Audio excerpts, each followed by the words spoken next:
ఆర్యకులమున పుట్టిన వైష్ణవి కన్యకమ్మ, నీ ఘనత పొగిడేందుకు చాలదే ఒక్క జన్మ. పిండముగా వచ్చావు, బ్రహ్మాండమయ్యావు, ప్రాణాన్ని మించినది మానమని చాటావు.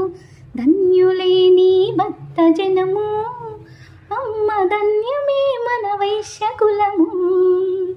ధన్యులే నీ భక్త జనము, అమ్మ ధన్యమే మన వైశ్య కులము.